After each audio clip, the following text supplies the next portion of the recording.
Muito bem, senhoras e senhores, estamos começando o Ponto de Vista mais uma vez para todo o estado do Paraná, nesse sabadão, e hoje recebendo aqui nos nossos estúdios a ex-ministra, deputada federal.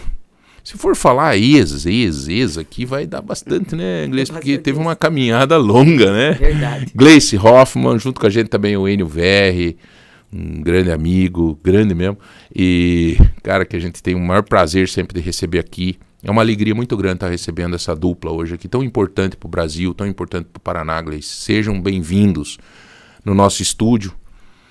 É um sinal de respeito com o Paraná, não com a Rede T, com a imprensa como um todo, né? De vocês darem seu tempo um pouco para conversar com os paranaenses através dos nossos microfones.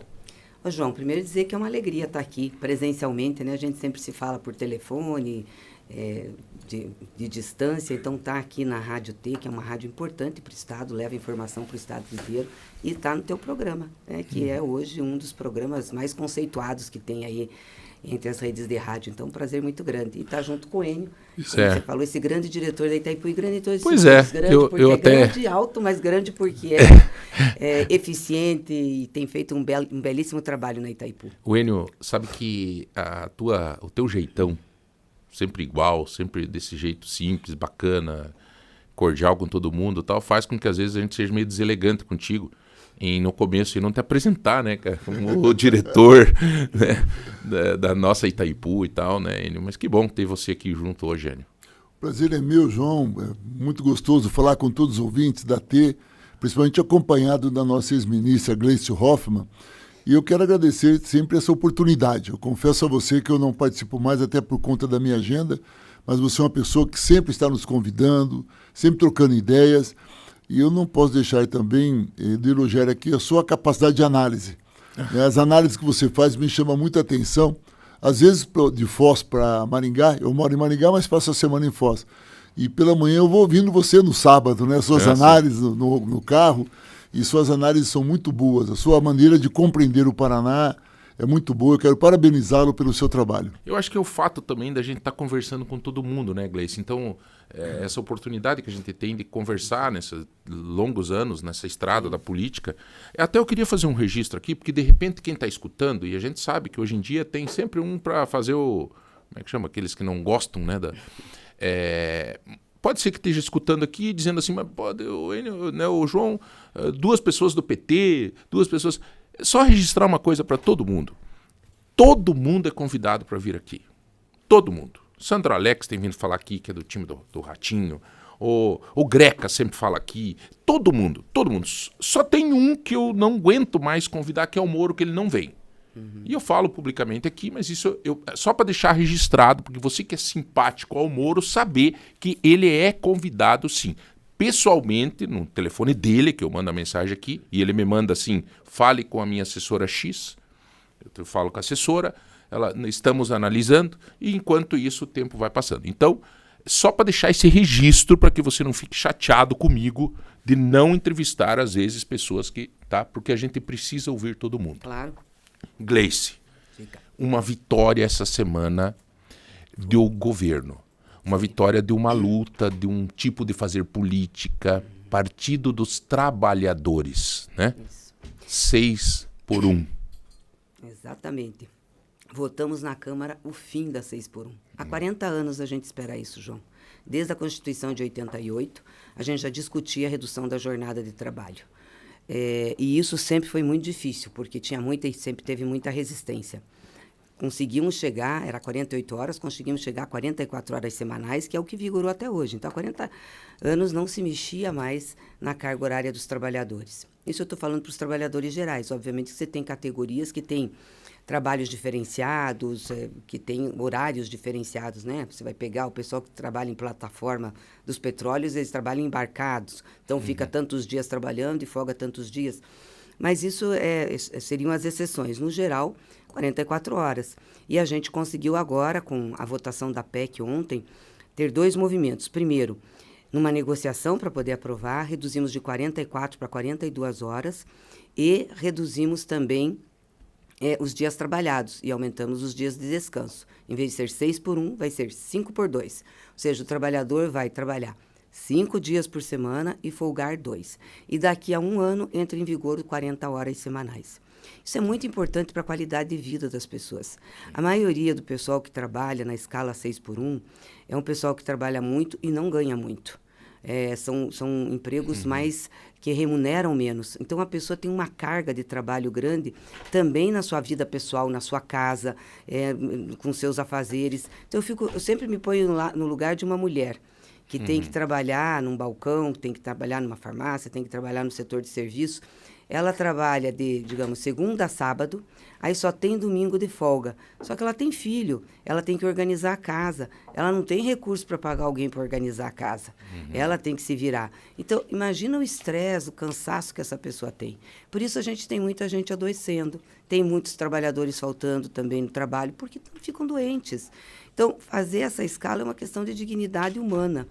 E diferente do que dizem, ela não vai ter impacto na economia, não vai quebrar a economia. Eu vi alguns empresários falando isso, vi o pessoal da oposição falando, vai quebrar.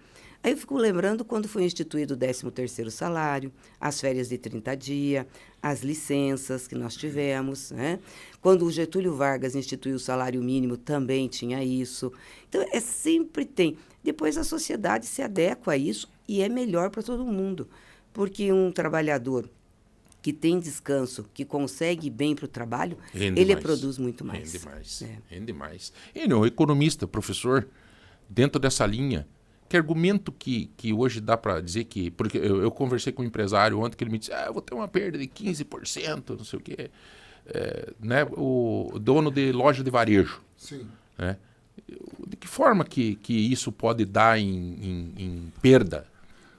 É um equívoco essa análise que o empresário pode perder, porque ele está analisando só o curto prazo. Aliás, João, Gleice, ouvintes, o grande desafio que temos no Brasil é fazer com que nossos empresários tenham uma visão de longo prazo, como qualquer outro empresário do resto do mundo.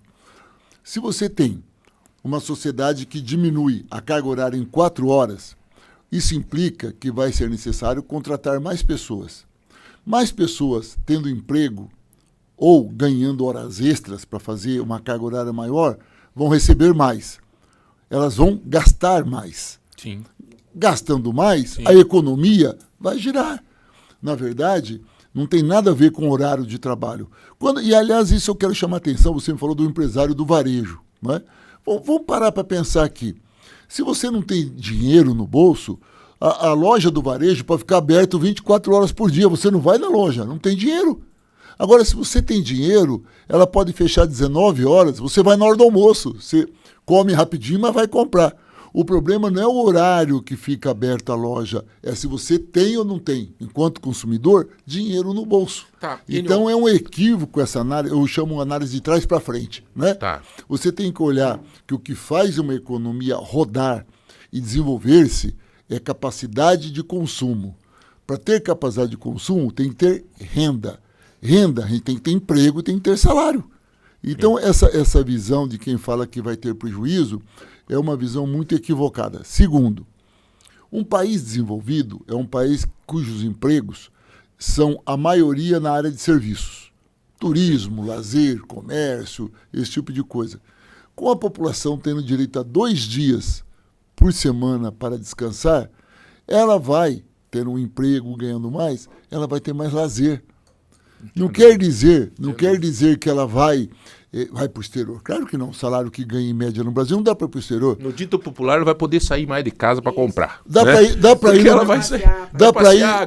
no ali, buraco de padre, do buraco do padre com a família lá em Ponta Grossa e fazer um piquenique com a família.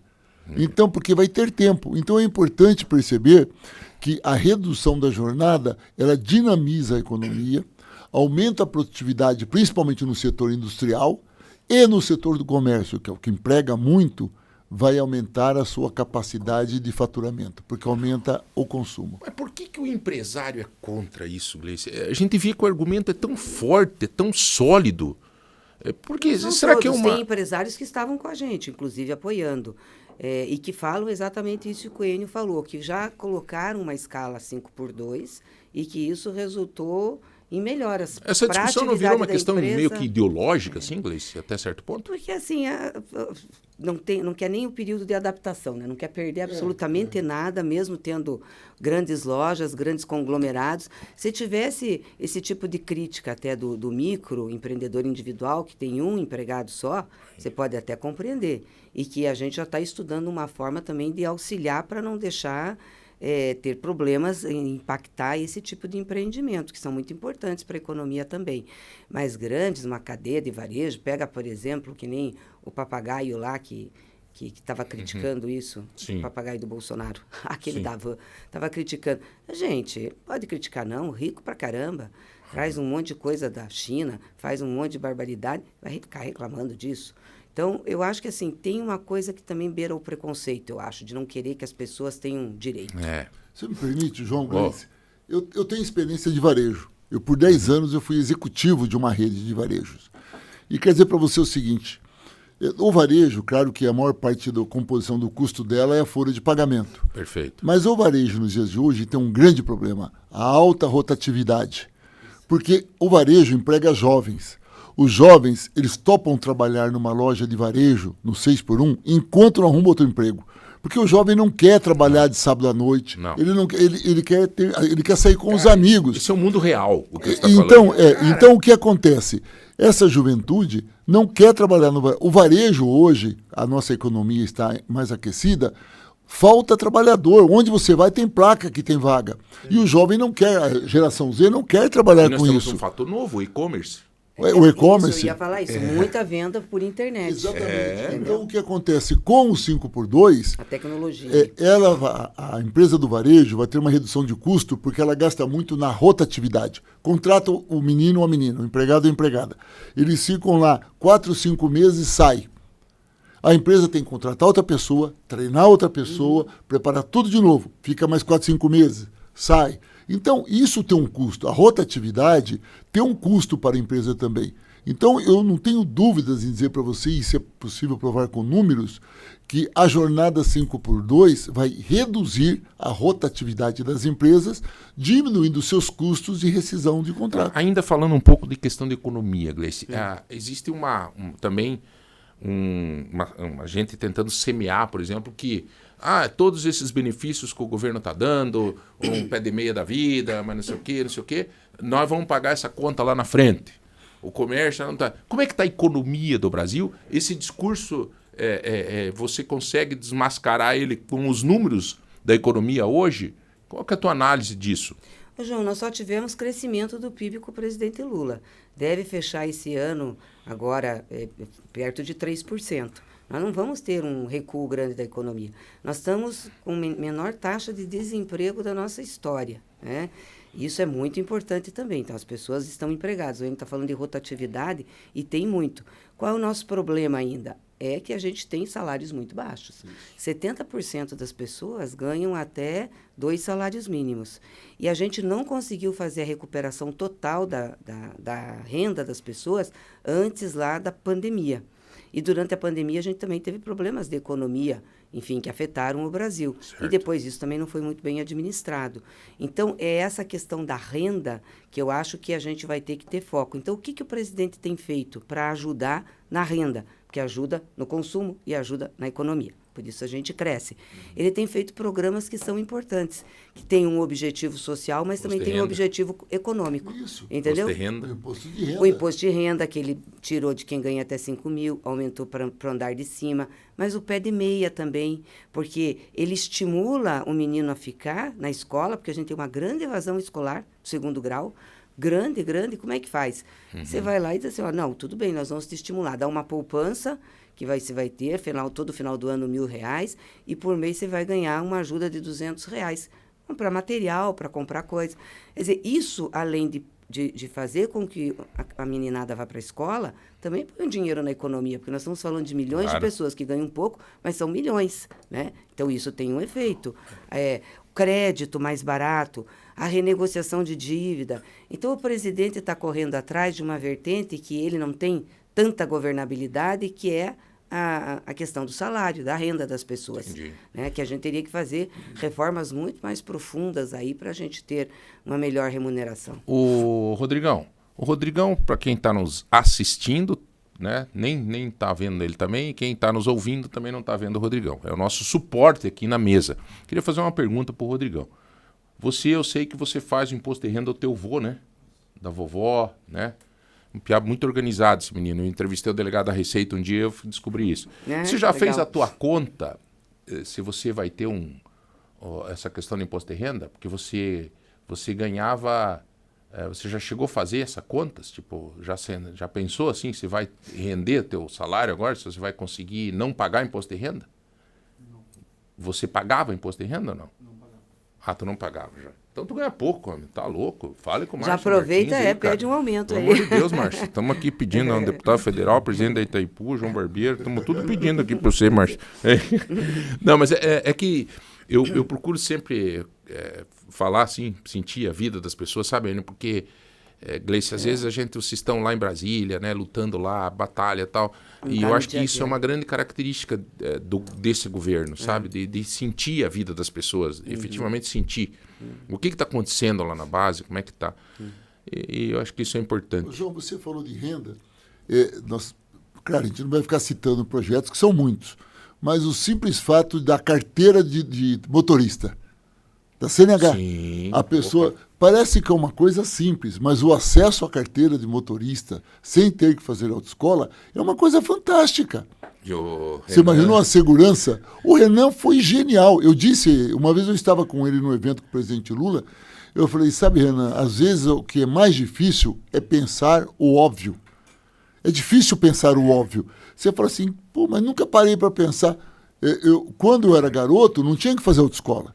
Fazer autoescola, quem tinha dificuldade de aprender, porque a gente era moleque, aprendia na rua a dirigir. Tinha 18 anos, ia lá e tirava a carta, né? Tirava a carta de motorista. Parece que são as barreiras que são inventadas. São criadas. São criadas, né? E olha, a gente... aí começa aquele discurso que a Gleice deu um outro exemplo. Olha, mas se for aprovado desse jeito, as autoescolas vão fechar. Gente, vai favorecer milhões de pessoas que vão poder ter a segurança, sabe, o motoboy, aquelas pessoas que estão trabalhando no dia a dia sem carteira, inseguros, porque não tem dinheiro para tirar a carteira de motorista. Gleice, Some isso. Historicamente, o Portal de Ponta fez esses dias uma matéria nesse sentido, sobre os investimentos no Paraná. Né? Até fazendo umas comparações, assim, né? Acho que é válido isso, porque nós, infelizmente, somos muito de ter comparação, né? Se o outro é feliz, pô, como é que o outro é feliz? Desde pequeno, né? A gente é assim, né, Gleice? Pô, mas o piá do vizinho ganhou uma bicicleta, eu também quero uma, né? Sempre fazer as comparações. Sim. Você já chegou a pensar nesses investimentos no Paraná que o governo Lula tem feito? Olha, se a gente pegar só a questão da educação, vamos pegar a educação superior, depois a gente pode falar de educação Agro básica. e educação. Vamos pegar a educação. Não teve nenhum outro presidente da República, de nenhum outro governo, que investiu tanto no Paraná como o presidente Lula. Olha, nós temos a UTFPR, Universidade Federal Tecnológica Universidade Tecnológica Federal do Paraná. Ela é um bicho do Paraná, não existe outra similar no Brasil. Era o Cefet, e já tinha um estudo de muito tempo para o Cefet se transformar numa universidade tecnológica, porque tinha muita excelência. Quando o Lula assume em 2003, ele disse assim, nós vamos fazer esse projeto, vai se transformar. E transformou o Cefet, naquele projeto que já vinha sido conversado, em uma universidade. Hoje essa universidade tem 13 campi no Paraná. 13. Ela atende todas as regiões, está interiorizada. Nós temos, por investimento também, no nosso governo, 26 institutos federais de educação. Aliás, a gente tem campus da UTFPR em Ponta Grossa, tem campus em vários lugares, né? E Instituto Federal de Educação Tecnológica, 26 espalhados pelo Paraná inteiro. E agora serão mais 6 que vão ser implantados também. Então, isso é um investimento que não tem paralelo. Você está investindo, claro, em construção, em prédios, mas você está investindo em gente. Nós criamos um potencial no Paraná muito importante de doutores, professores, doutores, mestres, gente com muita capacidade, com muita bagagem, que junto com a Universidade Federal, que também se expandiu, foi para o litoral, foi para o interior, e com as universidades estaduais, olha o celeiro de conhecimento que a gente tem. Olha o quanto isso ajuda e ajudou no desenvolvimento do Paraná. Inclusive no agronegócio, na agricultura familiar, nas questões de engenharia. É uma coisa maravilhosa isso. Tanto que nós estávamos conversando com o Enio, porque lá na Itaipu tem o Parque Tec, que também é um parque tecnológico, que a gente tinha que ter um projeto aqui no Paraná para que o Paraná pudesse ser um polo de desenvolvimento tecnológico do Brasil. Nós temos condições disso. Tecnologia de saúde, tecnologia de educação, tecnologia da agricultura. E isso poderia ser feito agregando essas universidades num projeto único, sob uma coordenação do Parque Tec da Itaipu, por exemplo, com aportes de recursos. A gente precisa fazer a transição energética. O Paraná pode fazer isso, propor para o Brasil, entendeu? O que vai fazer a transição energética. O projeto que foi feito com as universidades agora, não é, Enio? Sim. Muito legal. Todas as universidades públicas e privadas que aderiram ao edital, e foram todas praticamente. Públicas. Públicas, desculpa. Públicas federais e estaduais, eu quis dizer. E municipal. E municipais. Acho que só uma que não aderiu, que Só foi uma. a sua universidade. A minha Maringá. universidade. A estadual? Você acredita? Mas por quê? Qual é o argumento? Esqueceram. Eu acho que perderam a data. Eu acho que a reitoria perdeu a data e não apresentou. Vamos pensar que seja a data. Mas olha, Tomara. esse projeto, até para o Enio falar dele, é o seguinte: vai colocar placa solar em todas as universidades, em quase todos os campos. Inclusive o Miguel Sanches Neto, reitor da Estava UEPG, lá. me falou que 10 milhões, parece que é para o UEPG. Ele estava extremamente feliz. Me ligou no dia lá, dizendo, olha, o UEPG vai colocar placa solar, não sei o quê. Isso vai economizar muita conta de luz das universidades. Elas não pagando conta de luz, elas investem. Isso baixa demais. Mas tem uma outra coisa que a Itaipu fez que é muito legal. Por exemplo, pôs também no edital, porque elas são celeiros de conhecimento, para elas pensarem como que faria a transição energética e também a estabilidade do nosso sistema elétrico brasileiro. Porque a gente não constrói mais usina, não constrói, está terminando térmicas, a gente tem a maioria da geração hoje é eólica, é solar, isso não dá estabilidade.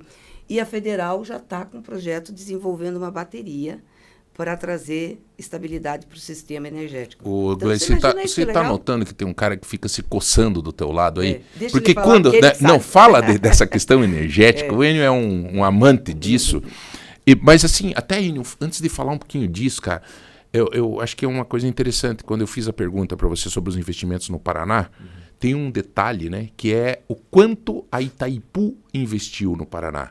Tem que entrar nessa conta. Sim, porque isso ele não, pode falar né, muito. Enio? Tem Porque muito não investimento. existia isso. Isso é uma coisa que não tem nem como comparar. Não tem. Porque não existia. Abriu-se para os 399 municípios neste mandato. É isso aí.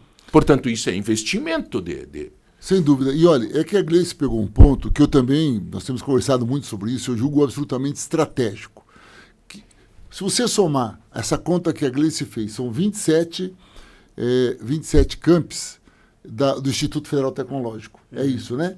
13 da Universidade Federal Tecnológico. Deu 40. Fora a federal, que tem mais em Toledo, tem no litoral e Curitiba. Jandaia também. Jandaia. 44 unidades federais trabalhando com engenharia química, física, matemática e outras áreas também. Imagine o tamanho disso. Isso é que ela pegou só num ponto, que ela pegou o ponto do ensino público federal de investimento do presidente Lula. Se ela for começar a falar sobre a Conab, sobre a questão da boiadeira, A saúde. a saúde. Né? Saúde Mas, é muito investimento. então, e aí quando a Gleice falando sobre isso, claro que falaria também de Itaipu, porque a Itaipu é o governo federal. Não há como, tem que tomar cuidado até, não é o seu caso, João, mas às vezes eu estou em alguns eventos e coloco, olha, quero agradecer ao governo federal e agradecer ao Enio Itaipu. Eu sempre falo, olha, você não precisa agradecer nos dois, porque nós somos um só. Quando você agradece ao governo federal, você está agradecendo a Itaipu. Não esqueça, assim como o ministro indicou, por exemplo, o presidente Lula indicou a Gleice para ser ministra, indicou-me para ser o diretor-geral do Itaipu. Nós somos indicados pelo presidente, apenas o meu nome é diretor-geral, o dela era ministra, mas nós somos indicados e temos cargos estratégicos para o país. A Itaipu, aqui no Paraná, eu vou dizer o seguinte, se você for começar, só o prédio da Conab de Ponta Grossa, são 55 milhões de reais. Que vai atender não é só todo o agronegócio, o agronegócio vai ser atendido.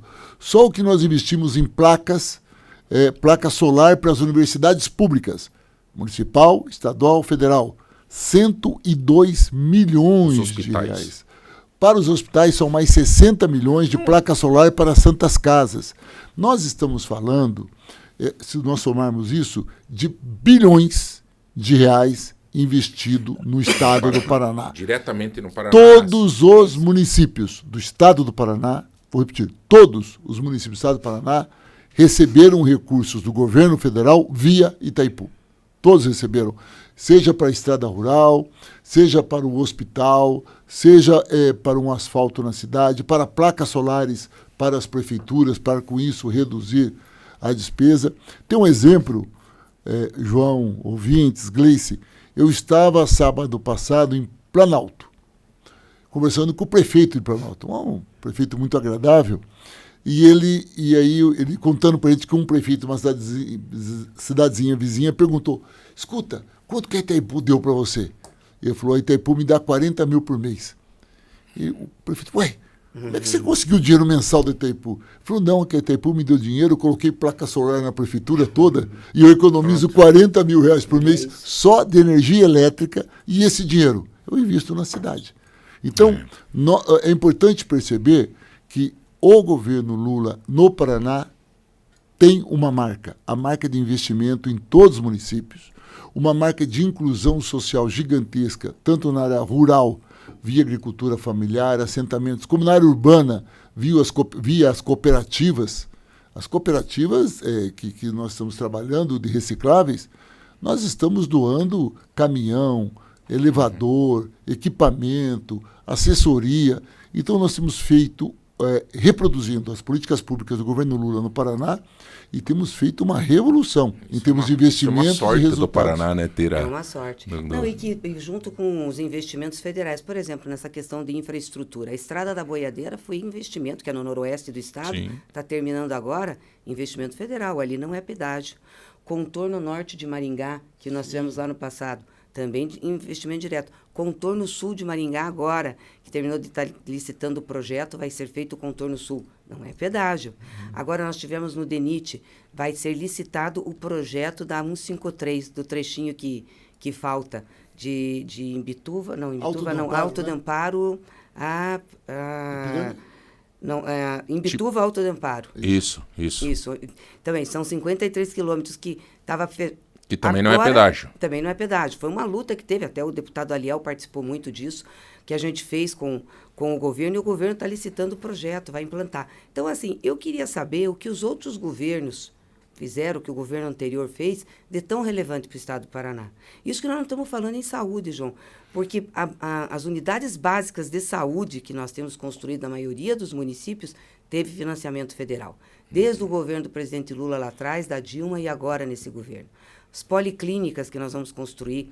Amanhã nós vamos entregar em Guarapuava, o ministro da Saúde, o vice-ministro Adriano Massuda, veículos para os municípios, ônibus para transportar doentes, vans, mas já entregou muitas ambulâncias do SAMU. Faziam 5 anos que não fazia renovação de frota do SAMU. Quem teve a ideia das especialidades, aquela carreta das especialidades? Foi o presidente, você acredita? Cara, aquilo é fantástico. Ele ficava pegando no pé da Anísia, depois do Padilha, com ele dizia assim, eu preciso diminuir a fila de cirurgia, de exame eletivo, vamos fazer. Tanto que agora tem especialista. trabalhistas, que faz o acordo com os hospitais, onde o hospital é privado tira o imposto em troca de fazer cirurgias, onde é público aporta dinheiro, enfim. E aí ele disse assim, mas tem que ter coisa mais rápida, não tem? Como é que vai para o interior, não sei o quê? Você já chegou, Enio, a ir enquanto está funcionando uma carreta dessa? Já fui. É Eu fui muito fazer uma caminhada, Gleice, esses dias no Parque Ambiental, lá em Ponta Grossa, e tava a carreta funcionando. E daí tava Fantástico. as pessoas tudo sentadas e tal. Cara, eu falei, cara, isso aqui é um hospital. É uma coisa fantástica, Gleice, porque Cirurgia de cataratas, se a carreta ficar, por exemplo, aqui 1 mês e meio, 2, zero a fila. Ponta Grossa acho que ficou 1 mês e pouco, quase 2 meses. Que vem toda a região para cá. Aí você tem a carreta de saúde da mulher. Mas eu vi que tem um cidades menores consultório. também, né?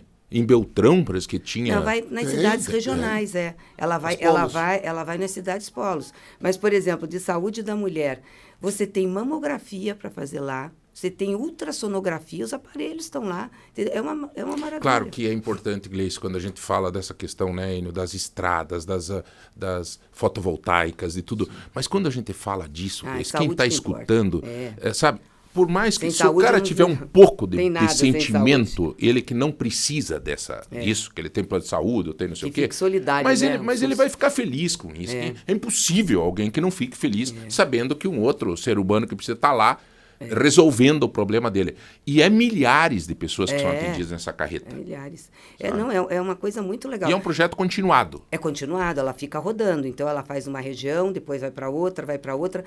E são 3 modalidades de carreta. É da saúde da mulher, é essa de cataratas oftalmológicas e é de fazer os exames de todos os tipos de exame que você precisa, né? Raio-X, esse tipo de coisa, tudo que precisa. Gleice, antes de falar rapidamente de política, eu só queria fazer aqui um agradecimento a vocês e dizer, João, tá? Não estou puxando o saco de ninguém, estou sendo sincero aqui, ao Aliel Machado, a você, Gleice, e ao Enio VR. Por quê? Porque ontem eu atendi uma família de Tibagi, que a mãezinha está com câncer. Aí eu conversei com ela, encontrei eles aqui em Ponta Grossa, eu estava na Inovare, eu estou dando nome porque as pessoas consigam estar comigo nesse comentário.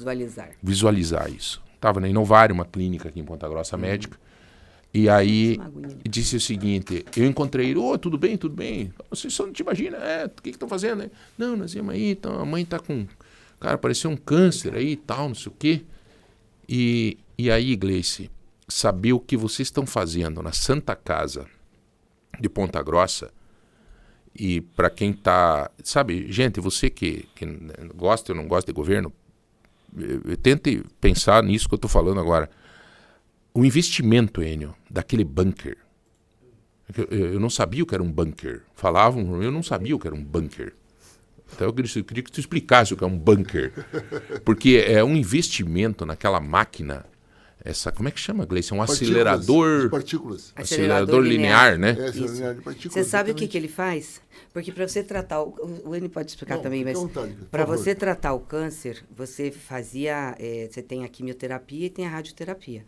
A radioterapia é o que, teoricamente, esse faz, mas você acabava queimando o paciente. Então, você tinha a célula cancerígena em um determinado lugar, na cabeça. Ao você fazer a radiação, como ela não era precisa, você acabava queimando o paciente todo. E ele ficava, entendeu? Às vezes, matava outras células junto. Exatamente. Isso.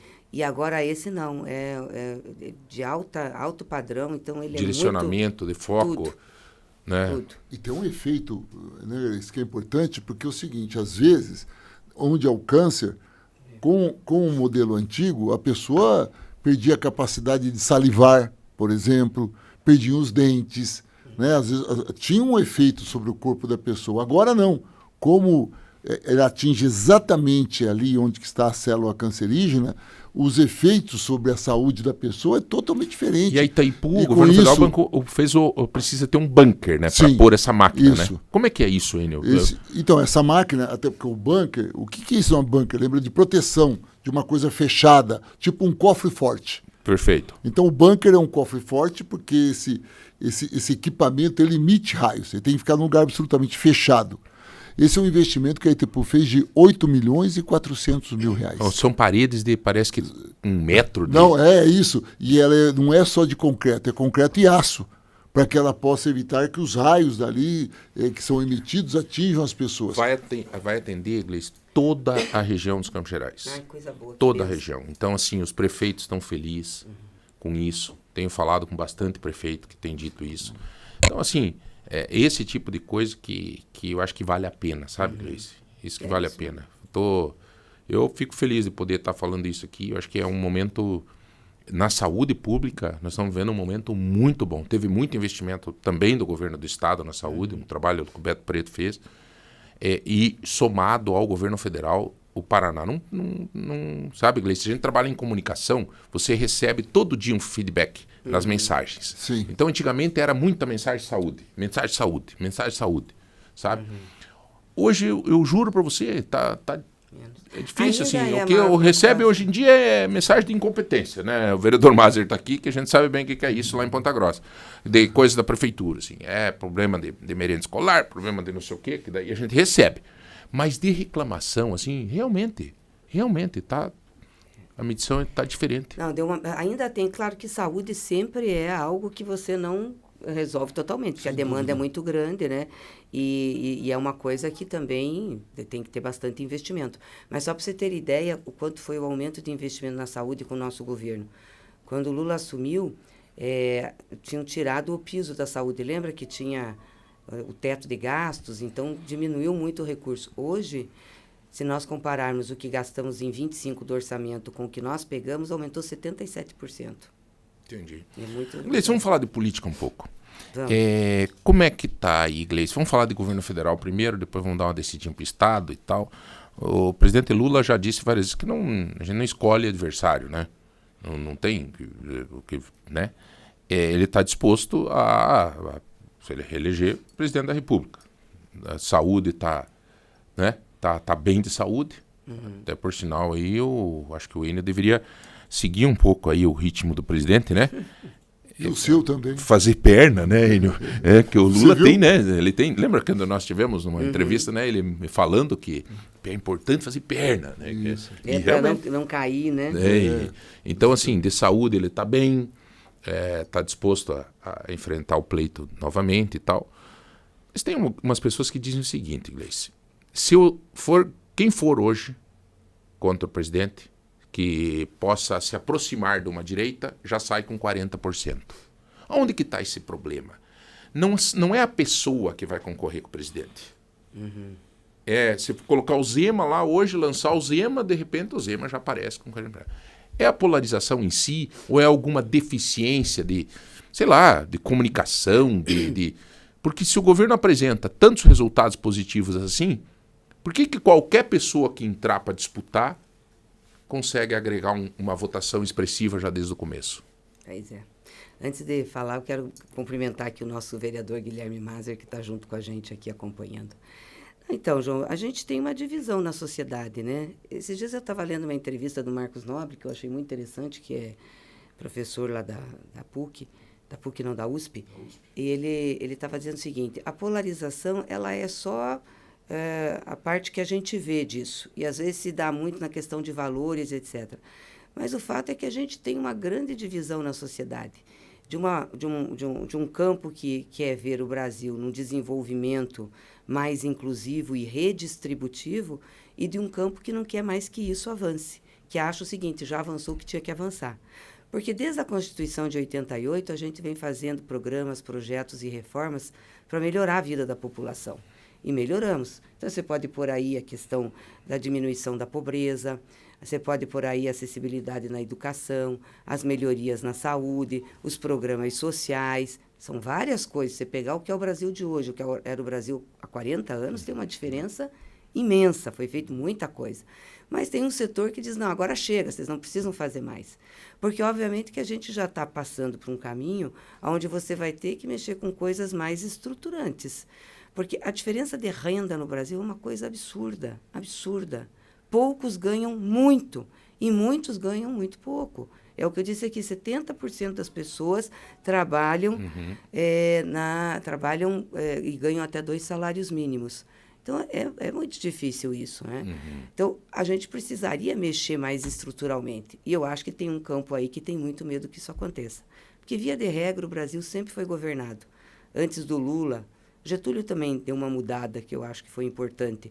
Mas antes de Lula, era governado para 30%, 40% da população. Isso tem a ver um pouco, historicamente, com a política relacionada à mulher e ao homem, por exemplo, que antigamente o homem não queria a participação da mulher, para exatamente não deixar com que ficasse um pouco igual a discussão, a força dele e tal, assim, e de repente, com o tempo, isso foi quebrando, apesar de que nós tivemos um presidente que não pensava que o salário deveria ser igual ou algo nesse sentido. E que não empregaria a mulher porque engravidava. Pois é.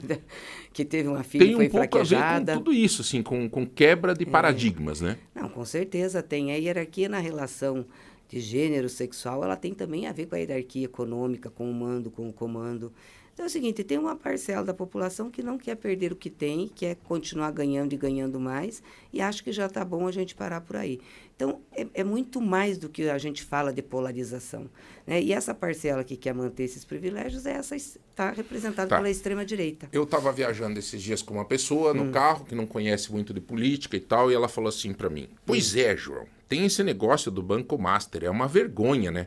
Mas tem o negócio do filho do Lula no INSS, que é o argumento que estão tentando colocar para desviar o olhar para essa situação específica do Banco Master, que é uma questão. Mas, por exemplo, do filho do Lula quebraram o sigilo bancário, não encontraram nada, não tinha uma ligação com o Careca, com o INSS, com coisa nenhuma. Por que não quebra o sigilo bancário do Flávio Bolsonaro? Do Eduardo Bolsonaro, que está sendo investigado. Quando é que eles levaram esses 130 milhões, gente? Aliás, 62 milhões. E aí ele estava cobrando para levar o resto, né? Que tinha que apurar para mandar o resto. O Eduardo Bolsonaro mora lá nos Estados Unidos, numa casa de 6 milhões de reais. Foi feita uma reportagem agora, tem até foto da casa.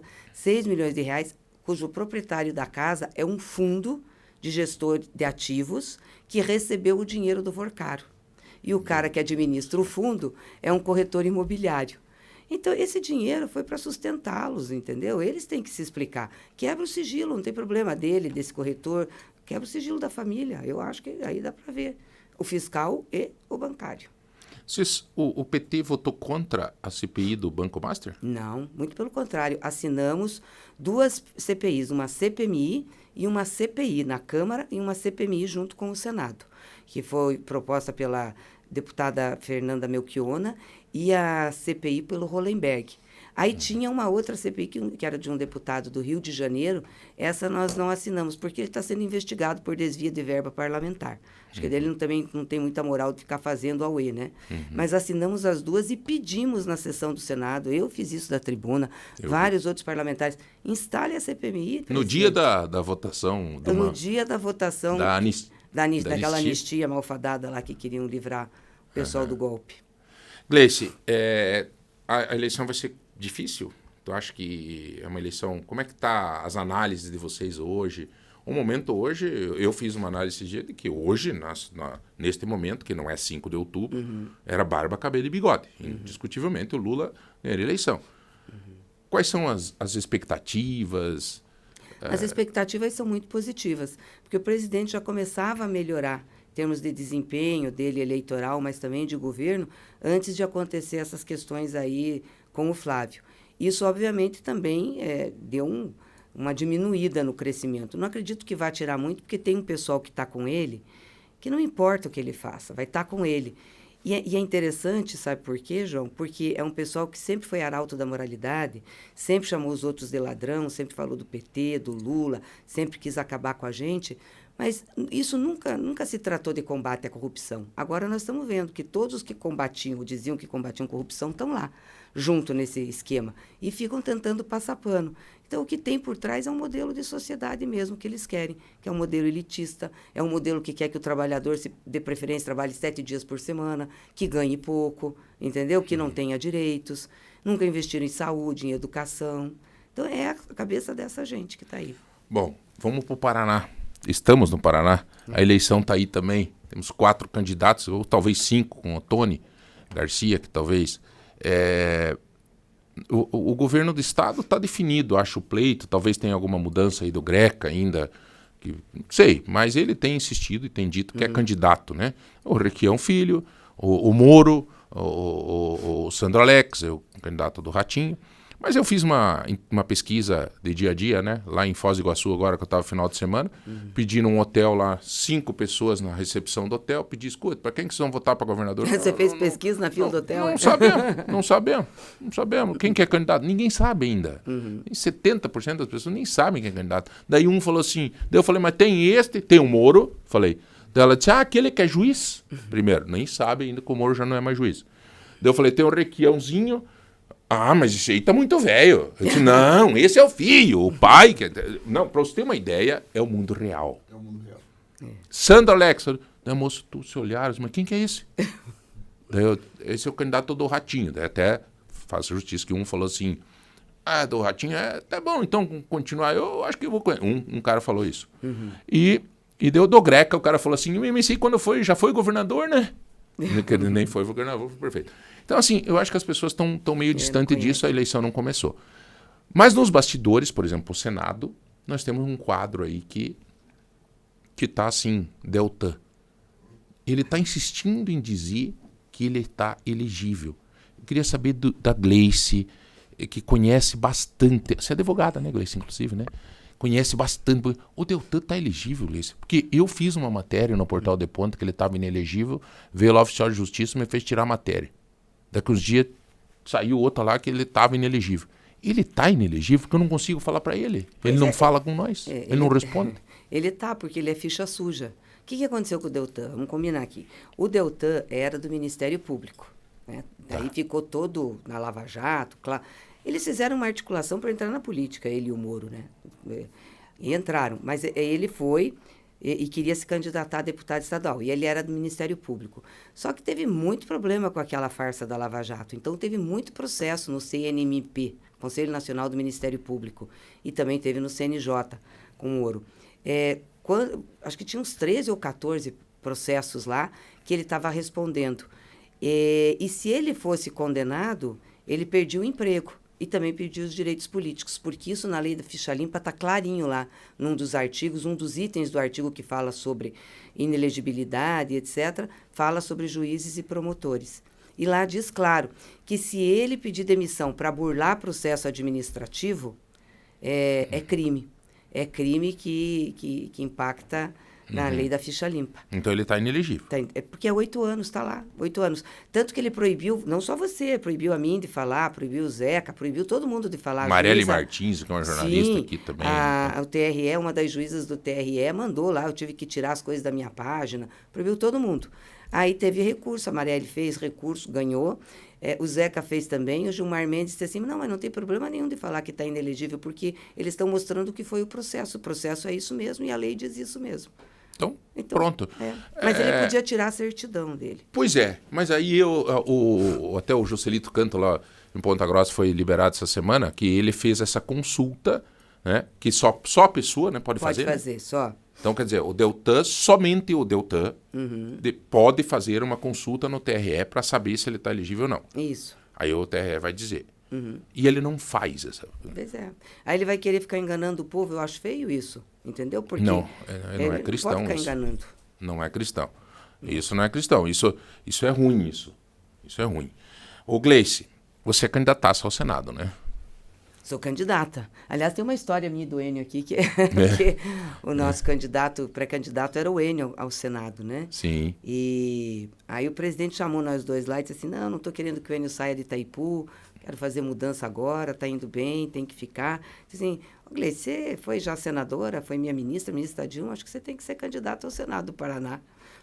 Então tá bom, presidente, vamos lá. E o Enio ficou na Itaipu e eu fui ser candidata, simples assim, pré-candidata ao Senado. Simples assim, mas eu acho assim, né, Gleice, toda a tua experiência e tal, o Paraná pode esperar muito, né, porque não tenha dúvida, vai ser uma eleição interessante, nós temos outros candidatos ao Senado aí, tem, acho que o Alexandre Cury, o Álvaro Dias, que eu não sei se vai ser candidato ou não vai, né, que às vezes acho que por causa da composição, mas tá caminhando bem, né, Gleice? Eu vejo as pesquisas que estão saindo aí, você tem aparecido muito bem, né? Assim como para o governo, as pessoas não estão definidas ainda para o Senado. Mais de 80% não tem candidato, não conhece os candidatos, porque a gente vive política, né? Porque a gente faz política, então todo dia você está olhando como é que a política está se movendo. Mas a maioria do povo não, vai prestar atenção mais na época da eleição. As pessoas estão preocupadas com outras coisas. O analista, economista e como é que é mesmo? O cara que arrumava a máquina da datilografia, o mecanógrafo, meu querido presidente, diretor da Itaipu, pesquisa neste momento, qual é a real? Porque nós somos bombardeados por pesquisa. O que significa pesquisa neste momento, no mês de junho agora, né? Junho. A eleição em outubro. A pesquisa é uma fotografia. Tem que tomar cuidado para não converter a fotografia em filme. A fotografia é o seguinte: nesse dia, nessa região, levantou-se a opinião das pessoas. Nesse momento, funciona muito mais o recall do que, de fato, a intenção de voto. O que quer dizer recall? O que eu me lembro. Né? O que eu me lembro. Você, então, vai pegar os nomes famosos, então você vai perceber o seguinte: quem é que você coloca como intenção de voto? Os nomes mais conhecidos. Quando começar a campanha de fato, quando começar na televisão, os debates, as pessoas começarem a conhecer, a tendência da pesquisa nem sempre é manter-se como está. Na medida em que as pessoas, por exemplo, vão conhecer as outras. Né? Lembra-se muito, por exemplo... Dá para se dizer que é mais quase especulação nesse momento? É especulação. Você pega, por exemplo, o Moro. O Moro, por conta da Operação Lava Jato, ele é muito lembrado. Sim. Mas eu gostaria de ver o Moro em um debate, por exemplo, com os outros candidatos. Você colocou o Tony Ramos agora numa pesquisa, vai parecer bem que tá louco. Vai. Cara, não, é impressionante, não é brincadeira, não, tô falando sério, é o recall. Claro, então é só recall, é só a lembrança de pessoas. Você chegou no hotel e perguntou: escuta, você vai votar em quem? Eu lembrei que o Moro... No Moro. Porque você perguntou, ele respondeu. No juiz. No juiz. Não quer dizer que essa pessoa vá votar nela quando chegar a hora dela decidir. Até porque ela vai ser bombardeada também nas redes sociais, ela vai ver propaganda na televisão, vai ouvir no rádio, vai ouvir a opinião dos seus amigos e familiares. Então, essa foto de hoje não quer dizer que amanhã a foto será a mesma. Uma foto sua há 20 anos atrás, com certeza você tinha cabelo. Tinha cabelo. Hoje você também estava bem, estava escuro, né? Eu lembro que você estava bem, agora está branqueou bem a barba. Ficou branquinho. Né? Então, é exatamente isso que é importante perceber na pesquisa. Legal, Enio, legal mesmo. Obrigado. Eu procuro dar sempre assim, até para ajudar as pessoas, né, Gleice? Para não comer linguiça com farofa lá, sabe? Tipo, né? Eu sempre brinco aqui, né, Gleice? Que às vezes você vai naqueles... A Gleice não come carne, né? Então não tem esse problema. Mas às vezes você vai em churrasco, assim, quando serviam aquelas linguiças, Martim, né, que chegava, era tão gordurosa que daí eles colocam farinha. Então não coma linguiça com farinha, rapaz. Entendi, porque era cobrir, era para dar uma escondida, né? Então tem que cuidar. Então cuidado com as pesquisas nesse momento, gente. Vamos despertar nosso senso crítico, vamos ler mais, não vamos só ler um lado, né? Ver tudo. Mas, Gleice, olha, muito obrigado, tá? Obrigado por estar aqui, obrigado por falar com o Paraná através da Rede T. O Márcio, sempre que traz alguém para falar, assim, né, de vocês que se representam muito para o nosso Brasil, para o nosso estado, ele sempre fica muito contente e fala: pô, João, que legal, hoje o Márcio Martins está em Cascavel, pediu para transmitir um abraço a vocês, né? E estamos à disposição sempre para informar, tá, Enio? Obrigadão, viu, Enio? Eu que agradeço a oportunidade. Muito obrigado a todos os ouvintes, a você, João, e um abraço para o Márcio, né, que sempre nos permite esse diálogo tão construtivo para o Paraná. Gleice, brigadão, querido. Um abraço para o Márcio também, para todo mundo que está aí nos assistindo, ouvindo. Obrigada, João, pelo espaço. Aqui é um espaço bem democrático, eu acho que isso é muito legal. Trazer todos os lados, fazer o debate, conversar. E a Rádio T tem uma extensão por todo o estado, né? Então, a gente está falando com o Paraná. Então, um hoje nós estamos... os paranaenses. Muito bom. Gleice Hoffmann, nossa deputada federal, candidata ao Senado, vai estar falando com a gente no decorrer da campanha, porque todos vão ser convidados. O Enio, nosso diretor brasileiro da nossa querida Itaipu, que, aliás, o governo federal e a Itaipu foram muito generosos com o Paraná, sabe? Porque abria aquele lequezinho, né, que tinha ali só na região, e hoje poder olhar aqui em Ponta Grossa, por exemplo, onde nós estamos, olhar para o lado da Santa Casa, ver Itaipu. Olhar lá na Vila Eugenberg, no asfalto, ver Itaipu. Né? O Mazer está aqui, o Mazer, o Aliel Machado, né? Tantas coisas que conseguiram trazer via Itaipu. Né? Então, a nossa cooperativa de reciclagem, você vê Itaipu. Então, isso é muito bom, isso é muito bom. Valeu, gente. Eu me despeço de vocês. Obrigado, Rodrigão. Me despeço de vocês e nós voltamos sábado que vem para mais um Ponto de Vista, conversando com todo o Paraná. Valeu, tchau, tchau.